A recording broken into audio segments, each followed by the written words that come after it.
Olha, ser empreendedor no Brasil é uma tarefa árdua, para dizer o mínimo, burocrática, cara.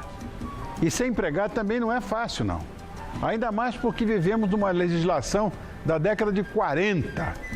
Bom, em 2015 foram exatas 4.990.000 novas ações, ou seja, 5 milhões de ações trabalhistas no país, fora as cerca de 10 milhões que estão em andamento.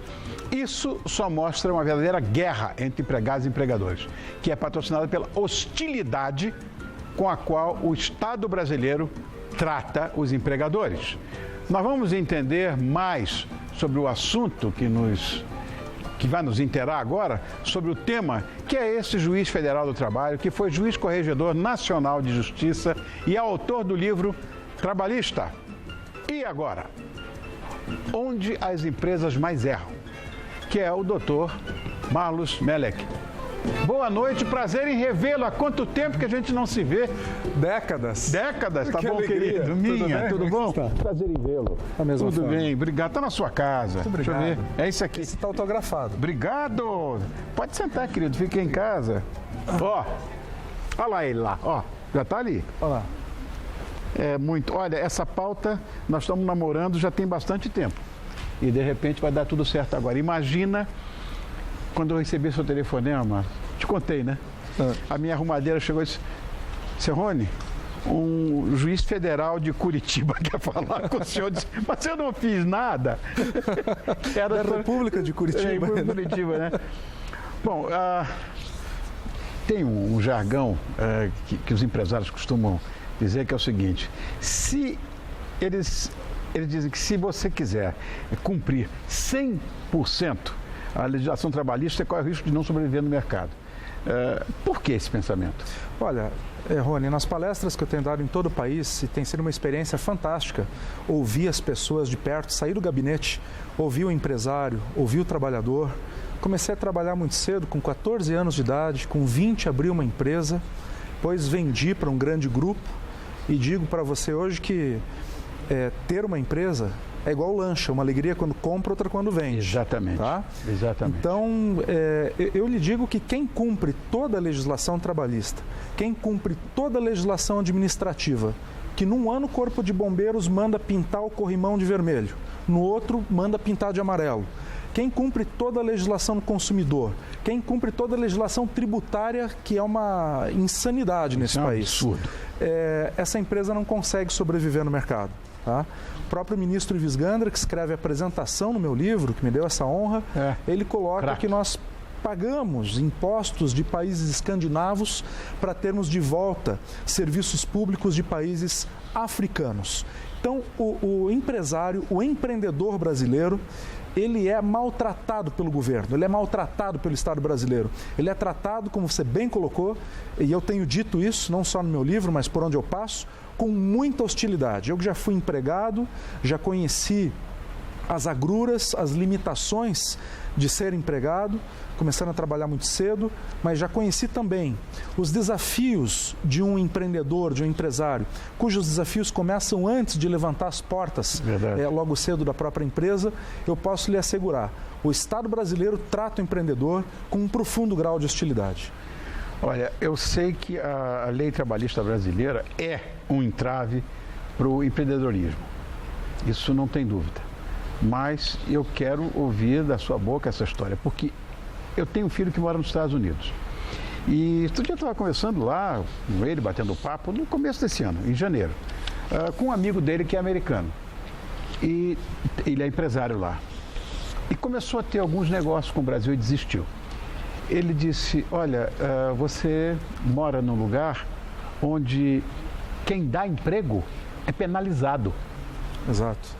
Que é isso mesmo, a lei trabalhista... Veja, Rony, mais de 60% dos empresários que geram oportunidade de emprego e renda no país são empresários pequenos, de pequeno, micro, Sim. Pequeno, médio, micro porte, não são empresários grandes. E a hostilidade com a qual são tratados é algo realmente inacreditável e, com todo respeito, esse governo que acabou de nos deixar, esse governo bolivariano que patrocinou em muito essa hostilidade, é muito responsável por isso. Porque hoje, como você bem colocou, nós tivemos no ano passado 5 milhões de novas ações trabalhistas no Brasil. A gente fala em milhões hoje em dia, as pessoas não se sensibilizam mais. 5 milhões, isso é a população de um país. Temos 11 milhões de desempregados, 11 milhões de pessoas na Rua da Amargura, 11 milhões de pessoas, 11 milhões de famílias que estão desesperançadas, que estão sem expectativa, e uma legislação da década de 40 que traz uma insegurança jurídica profunda para o administrador, uma insegurança jurídica profunda para o pequeno e médio empresário do Brasil. Você não sabe se a CLT vale, se vale a convenção coletiva. Uma norma de 1940 que fala em datilografia, Rony, quando as crianças, os jovens de 14 anos não sabem nem o que é datilografia por causa dos smartphones. É verdade. Então, uma lei anacrônica, uma lei antiga, uma lei que eu, como juiz, tenho uma dificuldade muito grande para aplicar, porque eu preciso aplicar a CLT de 1940 para uma pequena oficina mecânica e, ao mesmo tempo, para um grande banco do país. Eu estou tratando desiguais de forma igual, porque a CLT é uma só para todo mundo. Meu Deus do céu. Olha, eu sei que parece que o Poder Judiciário não dá conta de resolver essa coisa toda. Nós temos, inclusive, um gráfico e eu queria a sua explicação para esse gráfico. Roda aí, Tatá. Então, Rony, veja só, aqui nós temos quanto custa o Poder Judiciário, e não só a Justiça do Trabalho, mas quanto custa o Poder Judiciário para o brasileiro pagar. Quase 70 bilhões de reais por ano. Meu Deus, só deu um número ali, 68 bilhões. São dados do Conselho Nacional de Justiça. Deus meu. Quase 70 bilhões é o que custa o Poder Judiciário. Agora eu faço uma pergunta para você, Ronivon, faço uma pergunta para você que está em casa. De cada 100 processos que entram na Justiça brasileira, repetindo isso aqui, são dos 97 tribunais do Brasil, não é só a Justiça do Trabalho, quanto que o Judiciário consegue resolver? Vamos analisar juntos aqui o grau de eficácia do Poder Judiciário brasileiro. Então, de cada 100 ações que ingressam na Justiça e que não se faz o chamado acordo, não se concilia, que vai para a sentença, que o juiz tem que decidir, quantas que realmente o sujeito ganha, põe no bolso, leva para casa aquilo que ganhou? De cada 100, Rony, você imagina quantas sejam ou não? Não tenho ideia. Olha, as palestras que eu dou, eu ouço estudantes, empresários, grandes, pequenos, advogados, experientes, jovens, e o número varia muito. Pasmem, de cada 100 processos que ingressam na Justiça brasileira, a Justiça consegue resolver, veja só, apenas 14%.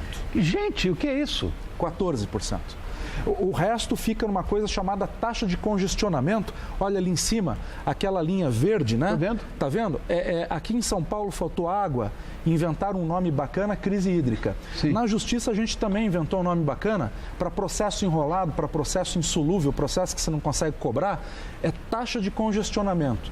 Então, num ano civil, a Justiça consegue, olha a taxa de congestionamento ali, 85,6%. Ou seja, de cada 100 que entram e que aqui estão excluídas as conciliações, sim, nós temos apenas 14% de pessoas que conseguem levar o que ganham para casa.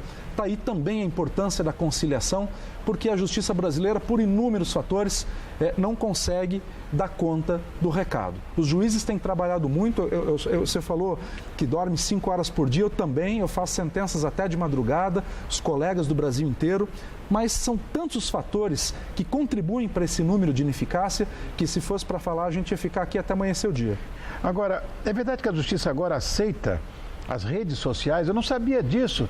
Me informaram, sei lá, Facebook, WhatsApp, entre outros. Muito cuidado com isso. Como prova judicial? Muito cuidado com isso, Rony. Olha, todos os dias, hoje mesmo, durante o dia, eu fiz 30 audiências. Quantas? 30, isso é normal, todo dia. 30 audiências. Gente! Né? De 15 em 15 minutos. Tem que dormir mesmo 5 horas por dia. Então, veja, é interessante que não tem um dia que não passa que não aparece alguém com celular para provar alguma coisa. Olha aqui a mensagem que eu recebi da pessoa, né? Então, ali, às vezes, testemunha vai prestar um depoimento. Sabe que quem é parente, quem é amigo, íntimo ou inimigo capital não pode prestar depoimento como testemunha porque não tem isenção de ânimos para depor, é o que está na lei. Sim. Então, como é que faz para provar isso? A parte leva lá a foto no Facebook, os dois abraçados, tomando cerveja, comendo churrasco, e aí prova para o juiz que aquela pessoa tem um grau de amizade acima do normal com outra pessoa.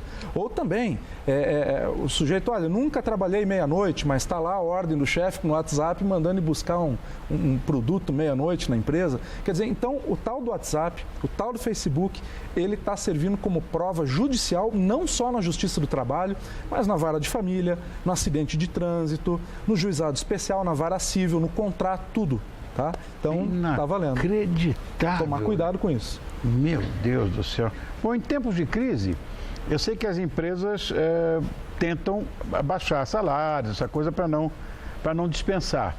Olha, por exemplo, não acontece aqui essa empresa em que eu trabalho, aqui, isso é uma fundação. Mas tem uma emissora de televisão onde nós estamos agora. Foi a única que não despediu ninguém. Nem abaixou o salário de ninguém. Tá certo, garotada? Aqui, ó. Isso é sensacional. Também acho. Também acho. Maravilhoso. Então, parabéns. O pau tá com... Também acho. O resto, o pau come solto. Todo mundo... E essa história de baixar salário para não dispensar, pode? A empresa pode fazer isso? Olha, até pode. Ela tem que oferecer algo em troca. Por exemplo, eu garanto que não vou mandar você embora durante um período de tempo, 6 meses, e nesse período você vai ter uma baixa salarial. Mas atenção, isso só é possível com o carimbo, com o aval, com a concordância do sindicato da categoria. Então, essa negociação tem que necessariamente passar pelo sindicato nesse momento de depressão econômica que nós vivemos no país. Meu Deus do céu. Reforma trabalhista, isso vai acontecer algum dia na nossa vida? Não? Eu sei da sua defesa para que isso aconteça, mas, pelo amor de Deus, década de 40, ninguém merece, estamos no século XXI. Por onde a gente pode começar essa reforma? Bom, essa é a questão. Muita gente defende a reforma trabalhista, mas eu vejo na prática que as pessoas não sabem nem por onde começar, né? O Brasil precisa de reforma da matriz energética. Onde é que estão os carros elétricos no Brasil? Por que a dependência do petróleo? Se você botar na tua casa um coletor de luz solar para deixar as nossas represas mais cheias, você ganha algum desconto no IPTU? Absolutamente. Eu ando por esse Brasil, não vi nada parecido até agora. Reforma administrativa, para que tanto ministério? Reforma da Previdência, 200 bilhões de rombo por ano. Meu Deus E se fizermos todas essas reformas, reforma administrativa, reforma da injustiça fiscal, por que não fazer reforma trabalhista? Com que argumento faríamos todas as reformas para mudar o Brasil, mas não faríamos a reforma trabalhista, que é da década de 40, toda a legislação tem sua base na década de 40, e falem da datilografia, quando nós estamos no tempo do smartphone, desktop já é uma coisa praticamente ultrapassada, é uma norma muito inflexível. E por onde começar? Nós precisamos ter um diálogo franco com o Brasil, perguntar para os empregados, para os empregadores, para os atores sociais, se é mais importante termos a CLT, que, como eu disse, eu aplico tanto numa pequena panificadora, lá da região metropolitana de Curitiba, por uma vendedora de calçados aqui da Vila Matilde, em São Paulo, e para um saleiro lá de Mossoró, no Rio Grande do Norte, ou uma CLT que é igual para todo mundo, ou uma norma que seria a convenção coletiva, um acordo entre os sindicatos que vale por localidade, porque o custo de vida em São Paulo é diferente do custo de vida em Manaus, que é diferente do custo de vida em Curitiba, que é diferente do custo de vida no Rio Grande do Sul, numa cidade do interior. Então, a convenção coletiva, ela vale para a localidade e trata das condições de trabalho e salário para aquela localidade. Agora, é importante que para isso nós tenhamos maturidade e passamos por sindicatos fortes, porque da forma como está hoje, o sindicalismo como existe hoje, ele não tem força suficiente e nem legitimidade para fazer convenções coletivas firmes, porque hoje, pela insegurança jurídica, a gente não sabe se isso vale, se isso não vale. Um juiz pode anular uma cláusula ou até uma convenção coletiva inteira, se bem entender. Então, há uma insegurança jurídica profunda e o país precisa começar a reforma, todas as reformas, inclusive a trabalhista, por aí. Se a gente quer o legislado ou se a gente quer o negociado. Querido amigo, muito obrigado por ter vindo. Olha, foi uma pauta maravilhosa. Você que fez, André, essa pauta maravilhosa, adorei. E eu quero agradecer muito a pessoa desse nosso amigo que já há tempos esteve comigo quando eu tinha um outro programa que era feito aqui mesmo, mas a gente gravava em outro lugar, que é o Juiz Federal do Trabalho, Marlis Melek. Obrigado, doutor Marlis Melek, pela sua presença aqui. Sua generosidade, Rony, de abrir esse debate dessa insegurança jurídica para todo o país aqui através do seu programa. Muito obrigado. Obrigado eu que agradeço.